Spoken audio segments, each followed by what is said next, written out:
que está ocurriendo en Argentina. Ya va medio año de gobierno del actual presidente Javier Milei y de a poco se van cumpliendo algunas de sus promesas y sobre todo las más radicales. Por ejemplo, la reducción del tamaño del Estado, incluido la disolución de varios ministerios, entre ellos el de la mujer y equidad de género, diversidad de género, como se llama ahí en Argentina, o se llamaba. Bueno, para conversar respecto de este tema está con nosotros el analista internacional académico del Instituto de Estudios Avanzados de la Universidad de Santiago, Pablo Lacoste, a quien le damos la bienvenida. Profesor, ¿cómo le va? Buenos días, gracias por estar con nosotros. Hola, ¿qué tal, Claudio? Muy buen día y muchas gracias por esta oportunidad. Sí, no, gracias a usted por estar siempre disponible para conversar con nosotros. Y respecto de este tema, bueno, esto de la disolución del Ministerio de la Mujer es la noticia más reciente, pero mencionaba que ya estamos a medio año de gobierno del presidente Javier Milei y de a poco se van cumpliendo todas estas promesas que hizo durante su campaña, que en principio sonaban bastante descabelladas, por poner un calificativo, pero que se han ido convirtiendo en una realidad. ¿Cómo podemos ponderar, profesor, lo que ha estado ocurriendo en Argentina durante estos últimos meses? Mire, esto es muy triste. Argentina tiene 245 femicidios al año. Es una cifra monstruosa. O sea, en Chile estamos asustados, pero en Chile bajó de 90 a 80. Y en Argentina, que tiene 2 veces la población de Chile, tiene el triple. Pero no baja, o sea, mientras que en Chile ha logrado bajarse un 10%, en Argentina se mantiene la misma cifra que hace 10 años. Esto es tristísimo, esto nos habla de un atraso, de una falta de conciencia. Los políticos están haciendo todo mal si no son capaces de revertir esta situación. Y el escándalo, digamos, de esta semana es lo de Fernanda Espinosa. Ustedes lo sabrán perfectamente mejor que yo, ¿no es cierto? Fernando Espinosa es el intendente del partido de La Matanza, el más grande de la Argentina, tiene 2 millones de habitantes. Y estos días acaba de ser procesado, no solo formalizado, procesado por intento de abuso sexual y lesiones a su secretaria privada. Esto y fue avalado por el gobernador Kicillof. Al día siguiente del procesamiento, Kicillof viajó a La Matanza y se sacó una foto con Fernanda Espinosa, y cuando le preguntaron qué pasaba, dijo, bueno, es un asunto de su vida privada. ¿Cómo su vida privada? Esta sensación de impunidad, el tipo se tiró arriba de la secretaria privada, empezó a manosearla, a sacarle la ropa, la dejó toda moreteada, las lesiones fueron constatadas, digamos, todo eso consta. Una cosa lamentable, el abuso de poder. ¿A dónde estamos en la Edad Media? ¿Qué es esto, digamos?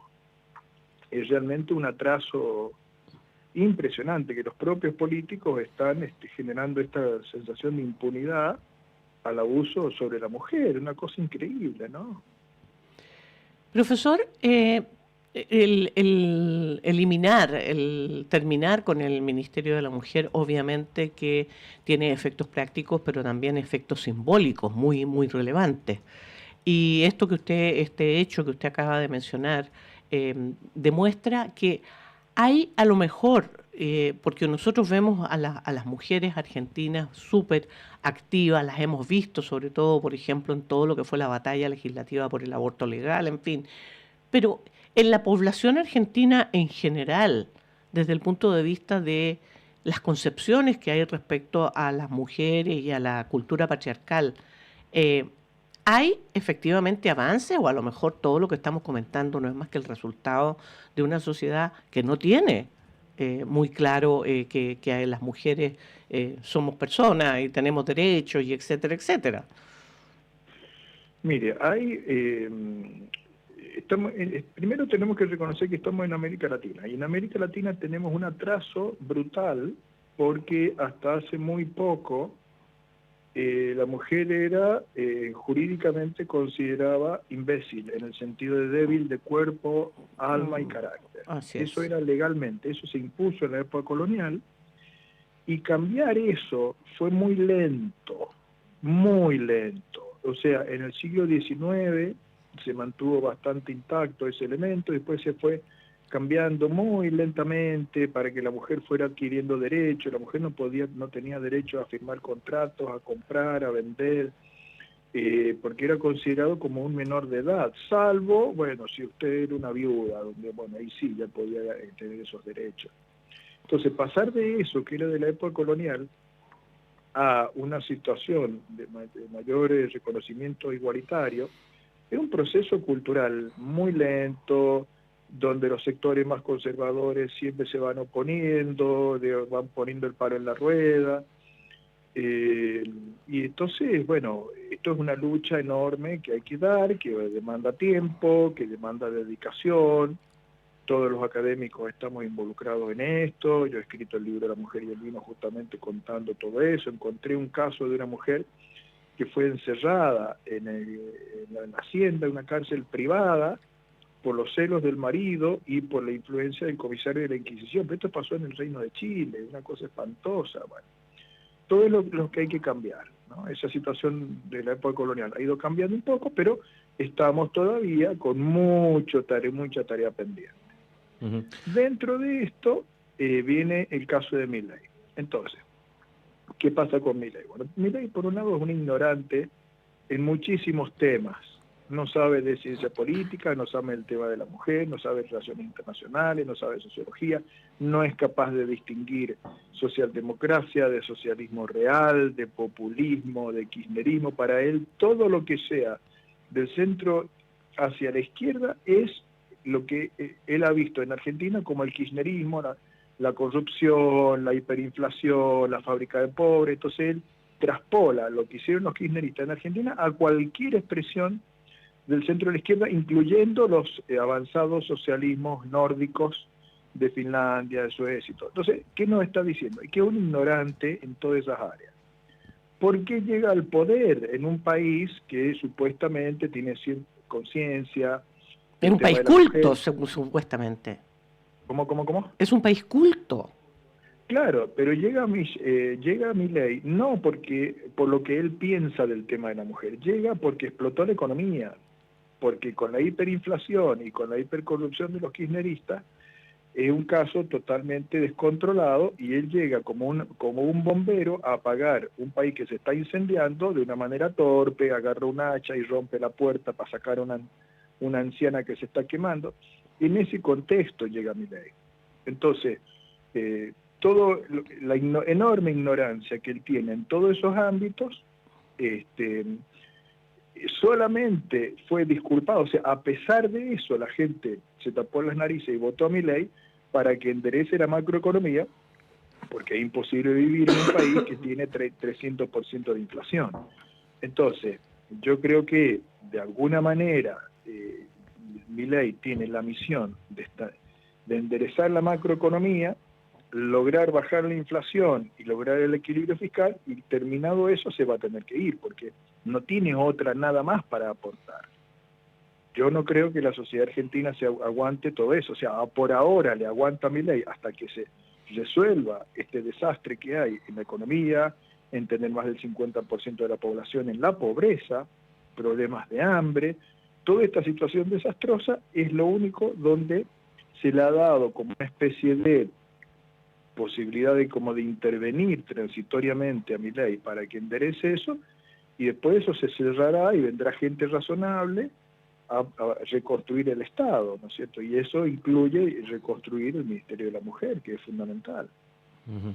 Y ahora, bueno, esta suerte de soluciones extremas, ¿no? De tener que destruir para construir, que es como que se acabe el mundo para crear uno nuevo con otra realidad, es bastante complejo en el sentido de que en el transcurso de ese proceso de destrucción, obviamente hay muchos damnificados y quizás no necesariamente se complete, por así decirlo, ese proceso de destrucción, porque si bien, por ejemplo, ahora está Javier Milei publicando algunas cifras a nivel macroeconómico de que esto está mejorando, etcétera, etcétera, sabemos que los resultados a nivel macroeconómico toman un tiempo para que se aterrice al común de la población, y la paciencia no sé si va a estar. ¿Cómo ve ese escenario, profesor? Bueno, obviamente no sabemos qué es lo que va a pasar, si este hombre va a tener las capacidades políticas para poder enderezar la macroeconomía antes que todo se funda, ¿no es cierto?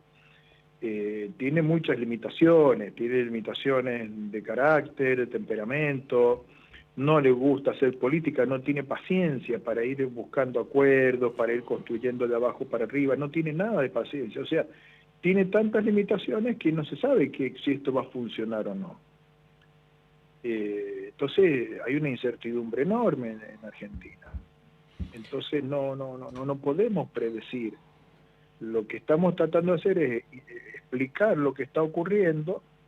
No tiene de ninguna manera consenso la política de Milei en el caso de mujeres, en el caso de política internacional, ningún consenso. Lo único que hay es una desesperación del pueblo argentino porque dejó de tener moneda, porque tiene una inflación del 300% anual, en diciembre llegó al 25%, que es algo desquiciante. O sea, eso genera un trauma social tan profundo que la gente optó en su desesperación por un loquito que venga a enfrentar ese problema de tener las cuentas fiscales fuera de control.